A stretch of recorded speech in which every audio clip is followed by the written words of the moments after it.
Ako pong muli si Pastor Bong bumabati na isang mapagpalang Tuesday morning sa ating lahat.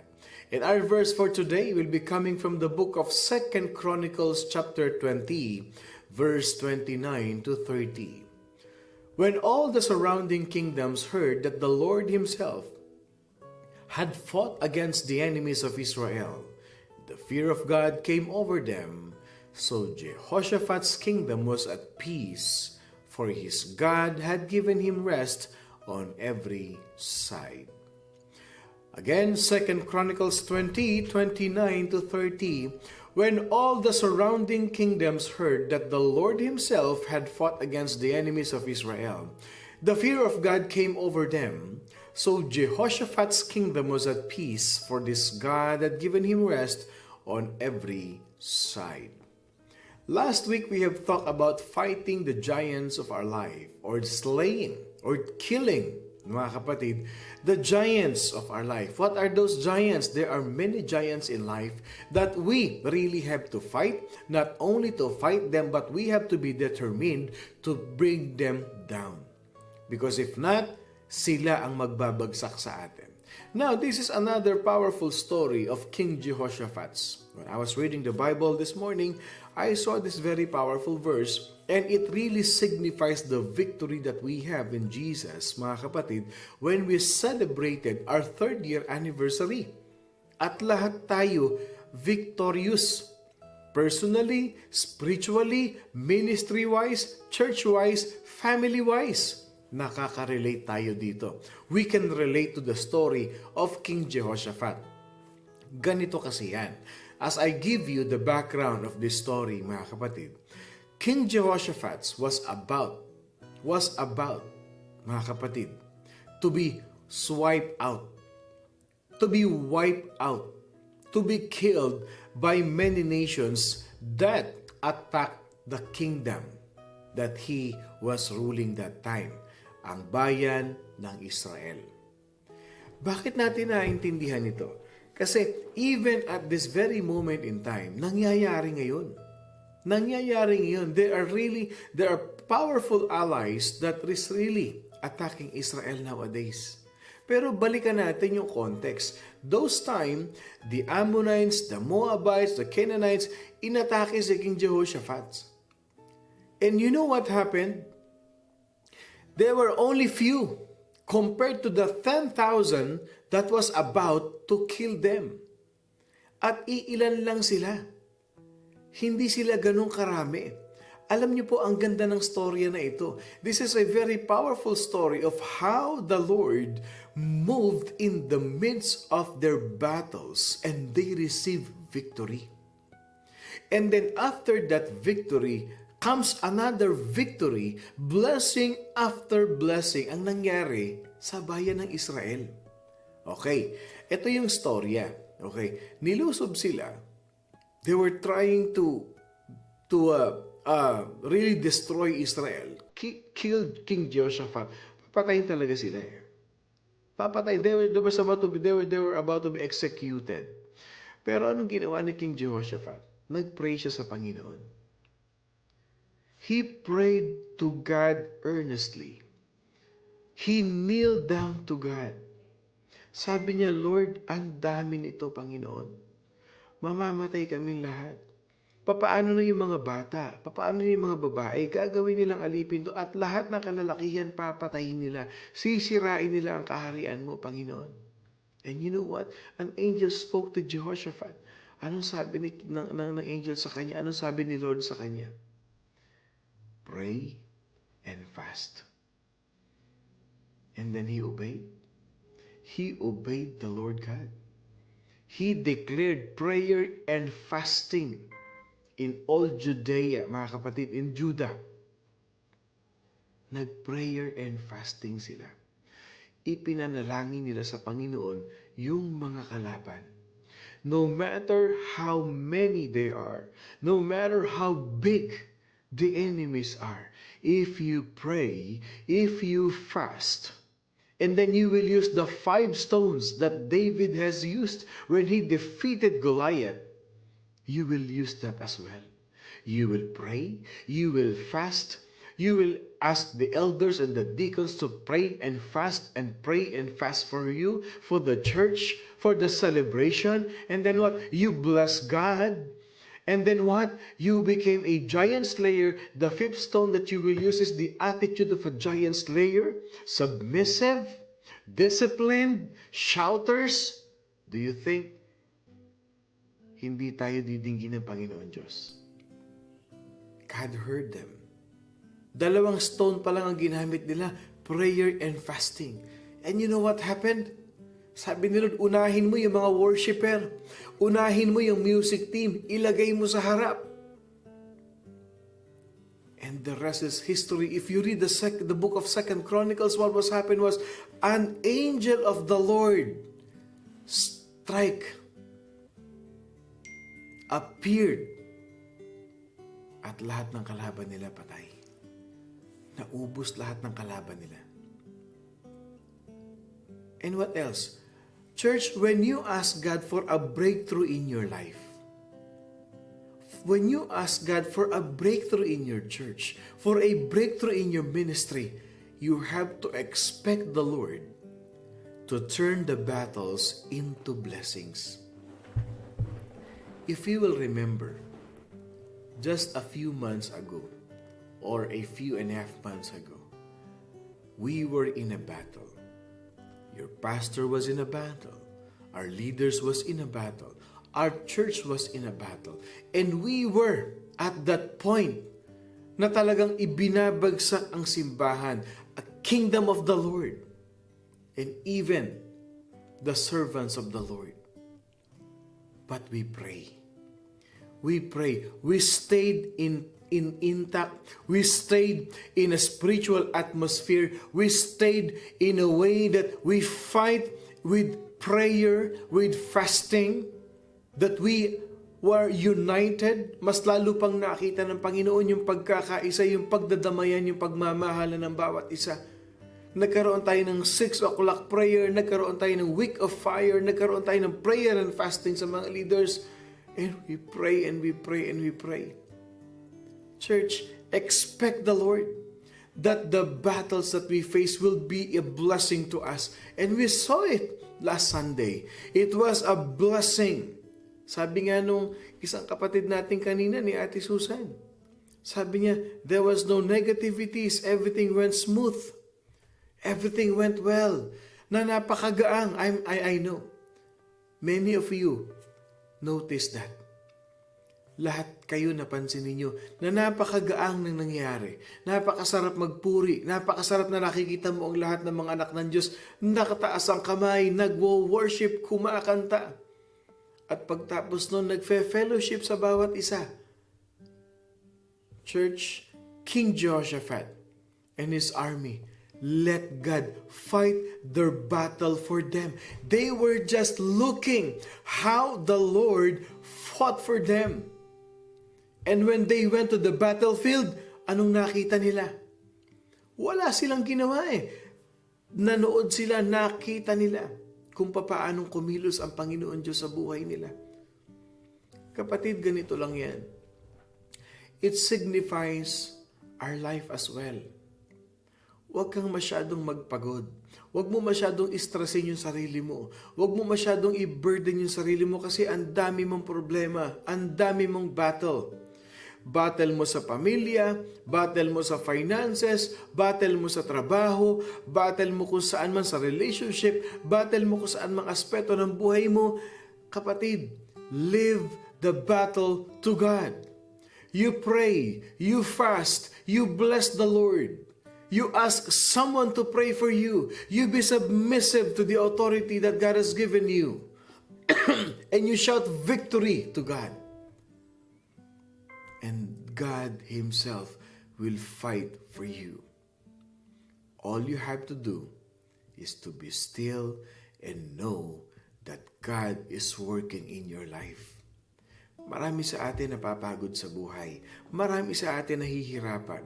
Marami sa atin nadi-disappoint because you are fighting your own battle. You are fighting it in your own strength. You are fighting it in your own way. No, anak ka ng Diyos. God loves you. Mahal ka ni Lord. Obey Him. Pray for Him. Ask from Him. At tignan mo kung paanong gagalaw si Lord sa buhay mo. Nakita na ng ating church family, nakita na ng Carson, nakita na ng West Covina, nakita na rin ng ating Chino family, nakita nating lahat kung paano kumilos ang Panginoon Diyos. And we receive the winning victory, rejoicing in the name of our Lord Jesus, na hindi tayo pinabayaan ng Panginoon. Na hindi tayo pinabayaan ng Panginoon. At lahat tayo na bless. Same thing. Nung hinayaan ni King Jehoshaphat at nung kanyang mga army, nakita nila kung papaano kumilos, gumalaw at lumaban ang Panginoon Diyos para sa kanila, hindi tumagal ang kalaban. At nung pumunta sila sa battlefield, ito natagpuan nila 2 Chronicles 20:24-26. If you have your Bible with you, I want you to go down a little bit in 24-26. Not a single one of the enemy had escaped. Wala kahit isa nakatakas. Nanagot sa Panginoon. Nanagot sa Panginoon. Napasama dun sa mga pinarusahan ni Lord. Not a single one of the enemy had escaped. Not a single one. Wala nakatakas. There was so much plunder that it took them 3 days just to collect it all. 3 araw. 3 araw silang namumulot. 3 araw silang kinukuha nila yung mga gamit ng mga kalaban na namatay. 3 araw, ibig sabihin, ganong karami yun. There were thousands of soldiers who really wants to execute the people of Israel. But God was with them. God was with them. Same thing in your life. If God is with us, who can be against us? It may be absurd. It may be impossible from the beginning na, Lord, parang wala na yata akong pag-asa na manalo. Lord, cornered na ako. Nakapalibot na lahat ng kalaban. From east, north, west, at saka south. Lord, wala na, na-corner na ako. Sabi ni Lord, hindi naman ikaw lalaban ako. Mag-worship ka lang dyan, magpuri ka lang dyan, I will do the rest.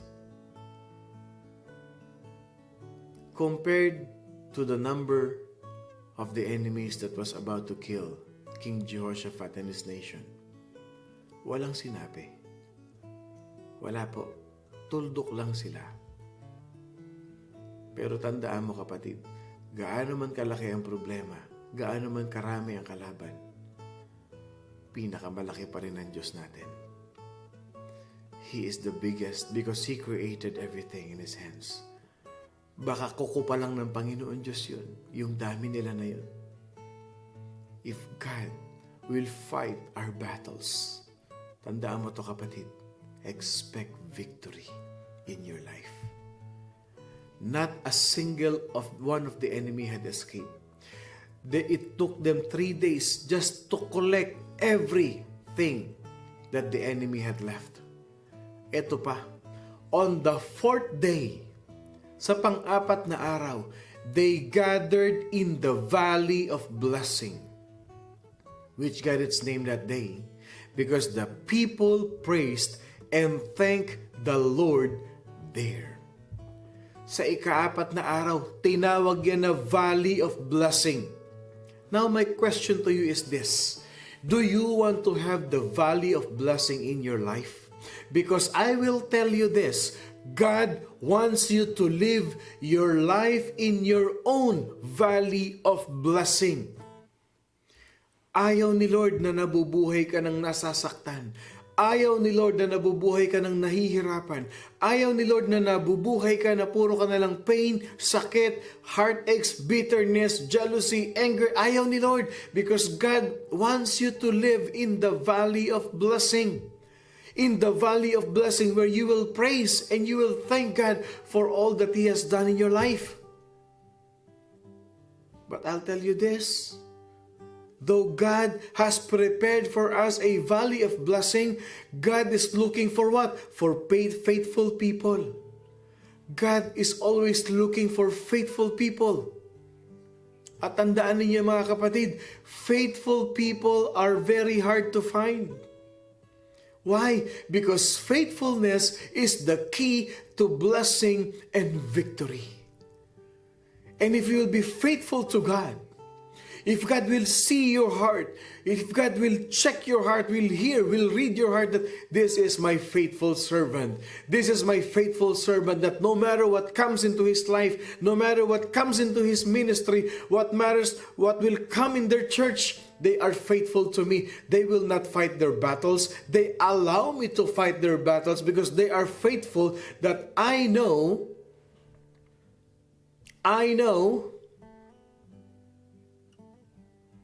kilala nila ako, kilala ko sila.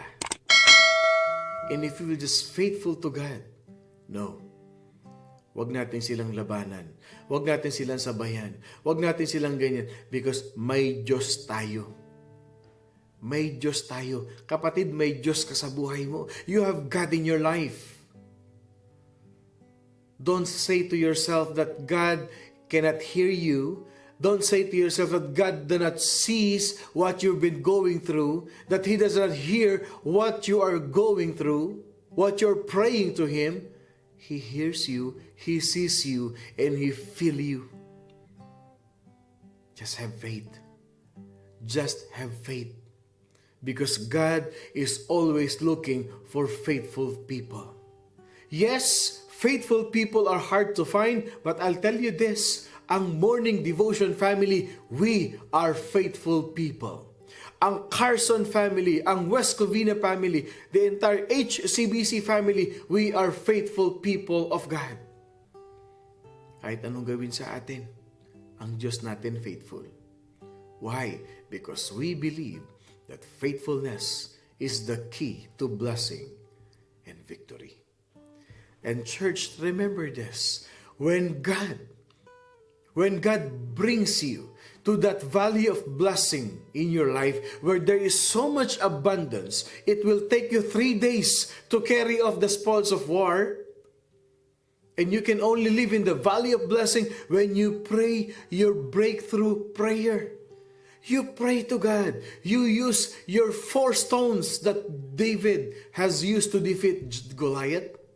When you pray your breakthrough prayer, the prayer that you can only pray when everything is going wrong in your life and you cannot do anything about it, you pray, ang tawag dyan, breakthrough prayer. Pag eto na, may hinaharap ka ng problema sa buhay mo, may dumarating ng problema sa buhay mo, sabihin mo sa sarili mo, it is time for me to speak the breakthrough prayer. Yun na yun. Yun na yun. Yun talaga yun. Yun na yung breakthrough prayer mo. Binubunot mo na yung napaka-powerful prayer mo. Oo, nagpe-pray ka sa isang tabi, pero pag dumating na yung breakthrough prayer mo, which I did, yung breakthrough prayer mo, yung luluhod ka na, yung magso-soak in the Spirit ka na, yung itataas mo na yung kamay mo kahit mag-isa ka, magpe-praise ka, magwo-worship ka sa Panginoon. And then bibitawan mo na yung breakthrough prayer mo. Lord, in your hand, I rest my case. Lord, in your hand, I deliver them to you. Lord, in your hand, I deliver them all to you. The same thing which King Jehoshaphat did. He released his breakthrough prayer. He fasted. Yung nag-fasting ka na, yung niluhod mo na, yung iniyak mo na. Yun ang maganda ron eh. Yung breakthrough prayer mo. yung breakthrough prayer mo. Yun na yun, kapatid. And believe that when God send the angels that will defeat all the enemies, yan na yan. 3 days iko-collect mo yung remnants ng mga kaaway. Iko-collect mo na yung blessing mo for 3 days. Yung wala ka nang magawa, hindi mo kontrolado yung nangyayari sa'yo, it's time for me, for my breakthrough prayer. Church, Jehoshaphat's story shows us 3 results of breakthrough prayer. Before we end, I'll show you. May 3 resulta na nangyari nung binitawan ni Jehoshaphat yung kanyang breakthrough prayer. The first result is, you get more blessing, more than you can handle. Nung nirelease ni Jehoshaphat, ni King Jehoshaphat yung breakthrough prayer niya, at tinalo ni Lord, dinefeat ni Lord, binagsak ni Lord lahat ng mga kalaban ni King Jehoshaphat. The blessing of the Lord, they cannot contain it, and it took them 3 days to gather all the blessing.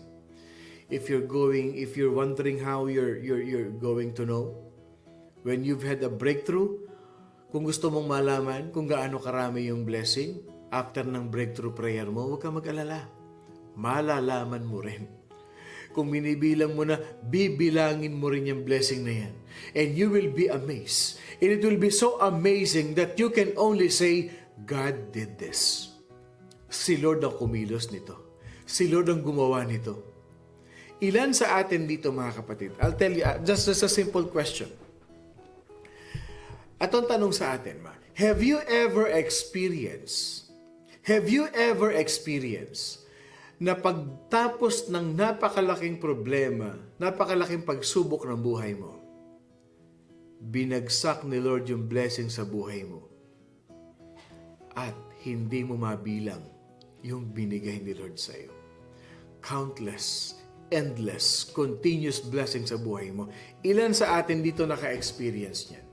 Ilan sa atin dito naka-experience niyan? Na pagtapos nating lumaban, matapos nating pagdaanan ang lahat ng mga pinagdaanan natin sa buhay, hindi natin malaman saan ang gagaling itong blessing na ito, saan ang gagaling ito, kanino galing ito, paano nangyari ito. Hindi mo mabilang, 3 araw na may dumarating pang blessing sa iyo. 3 araw na, ang dami mo pa rin nare-receive, ang dami, not only financially, don't just think of financial blessing, but yung blessing ng kapayapaan, yung bang 3 araw na, pero yung dibdib mo, yung puso mo, umaapaw pa rin sa saya.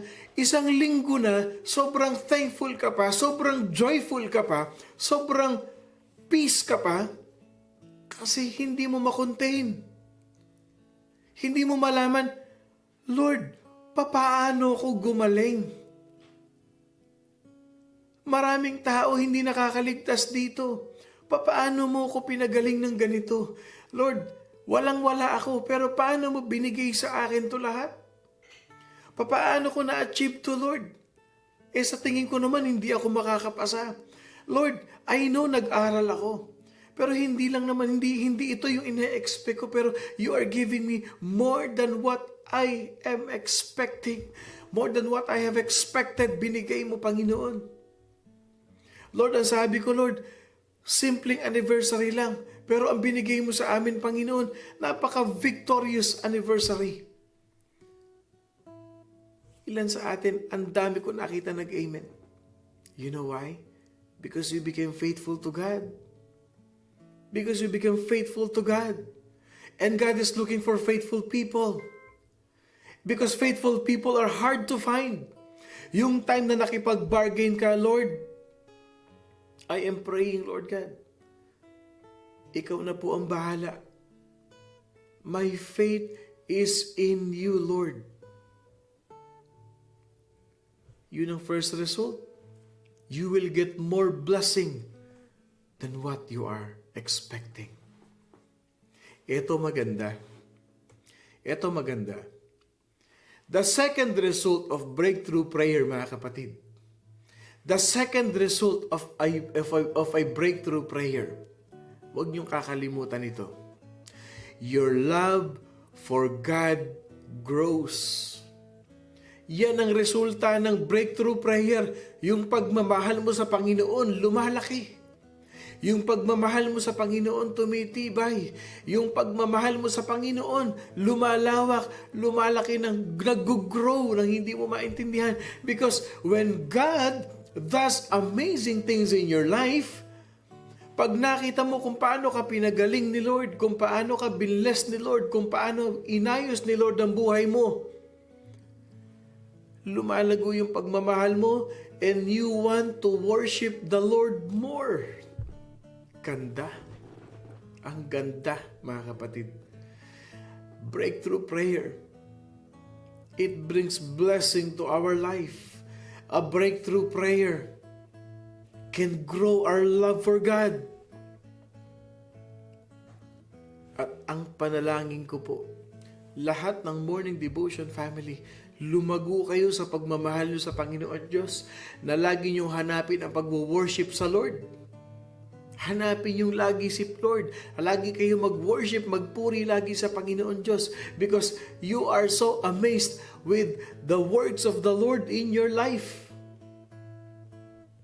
Ibalik natin sa Kanya yung pagpuri dahil sa mga ginawa niya sa buhay natin. Hindi naman natin kayang bayaran, hindi natin kayang tapatan eh. Kaya ibalik natin sa Kanya, we worship Him. I-worship natin siya through our life. I-worship niya through our servanthood. Yung paglilingkod natin sa Kanya, ibalik natin sa Panginoon. At yung pangatlong resulta, bago tayo matapos, the result of a breakthrough prayer, mga kapatid, is that many people, many unbelievers will start noticing your relationship with God. Alam niyo po anong nangyari? Nung nanalo si King Jehoshaphat sa kanyang mga kaaway dahil tinulungan siya ng Panginoon. Basahin natin yung 27 to 28 ng 2 Chronicles chapter 20. Then all the men returned to Jerusalem with Jehoshaphat leading them. Overjoyed that the Lord had given them victory over their enemies, they marched into Jerusalem to the music of harps, lyres, and trumpets. Church, remember this. When God creates a breakthrough in your life, you will want to throw a party, to celebrate, to show the people that people cannot be ignored, that prayer cannot be ignored, that prayer will be answered. And it is a witness to the people who don't know God yet. You get blessed and God gets the honor. Kaya ano nangyayari? Akala ko yung church na yun ganun. Akala ko yung pastor na yun ganun. Akala ko yung mga tao sa church na yun ganyan. Bakit victory? Bakit nagtagumpay sila? Bakit kinasinayaan ng Panginoon Diyos yung kanilang pagdiriwang? Akala ko ba yung church na yan ganyan? Bakit naging matagumpay? Bakit binigyan ng favor ni Lord? You know what? When all the surrounding kingdoms heard the Lord Himself had fought against the enemies of Israel, the fear of God came over them. Kaya anong nangyari sa kingdom ni Jehoshaphat? His kingdom was at peace, for his God had given him rest on every side. Yun ang resulta ng breakthrough prayer. Unang-una, you get more than what you expect. Pangalawa, your love for God grows. At pangatlo, hindi maitatago kung papaano kumilos si Lord. Nagiging witness, nakikita ng mga tao kung anong ginagawa ng Lord. Ang tanong ko sa inyo, di ba gusto mo rin magkaroon ng peace? Gusto mo rin magkaroon ng security for the rest of your life? I'm telling you this, you have to start praying your breakthrough prayer. today. That is what we did. That is what we should always do, mga kapatid. Huwag niyong kakalimutan yung breakthrough prayer na yan. So as we end, let me ask you again, yung tinatawag nating self-realization question dito sa ating morning devotion. Number 1, what are the ways, besides money, that God can bless your life? Kayang-kaya mo sagutin yan. Tignan mo yung sarili mo. Tanungin mo yung sarili mo. Ano yung mga bagay na binibless ako ng Panginoon except money? Makikita mo yan. Malalaman mo yan. Manonotice mo yan. Yun lang, pinagaling ka sa sakit mo. Yun lang, malakas ka. Yun lang, ang mga anak mo, o sabi ni Sister Shirley, health. Sabi ni Sister Bebelyn Rabino, peace po. Ano pa? What are the ways besides money that God can bless your life? You know that. You know that. And number 2, in what ways can you respond in worship? In what ways can you respond in worship as God makes a breakthrough in your life? Sa anong paraan daw that you can respond in worship pag binigyan tayo ng breakthrough ni Lord sa buhay natin? Yung maayos na pamumuhay, matuwid na pamumuhay, at makadiyos na pamumuhay. That is how. Of the few ways that we can worship God. And lastly, mga kapatid, sabi ni Sister Algene, good health, protection, joy, love, contentment, satisfaction. Yan ang blessing. That's a blessing as well. And last question is, how have you seen unbelievers respond to the work God has done in you? Paano mo nakita na yung mga kaibigan mong unbelievers, yung mga kaibigan mong hindi naniniwala, walang relasyon kay Jesus Christ, paano sila nag-respond? Paano nila nakita na kumilos ang Diyos sa buhay mo? Kapatid, always remember this, God is always looking for faithful people. And yes, faithful people are hard to find. But never forget that faithfulness brings blessings and victory in your life. Kaya pag inumpisahan mo ang breakthrough prayer mo, trust God that He will do the rest. Trust God that He will defeat the giants, that you will be a giant slayer. Trust God that He will fight the battles in your life. And you will experience breakthrough, blessing that you cannot contain, love that will grow your love for God. At yung pangatlo, na dapat nating maintindihan mga kapatid, it will be visible to many people how God is working in your life. I hope and pray na meron tayong natutunan ngayong araw na ito sa ating morning devotion. Ako pong muli si Pastor Bong, bumabati ng isang mapagpalang Tuesday morning sa ating lahat. Laging tatandaan, God is with us, at huwag kakalimutan, we are blessed by God. I love you all mga kapatid with the love of the Lord.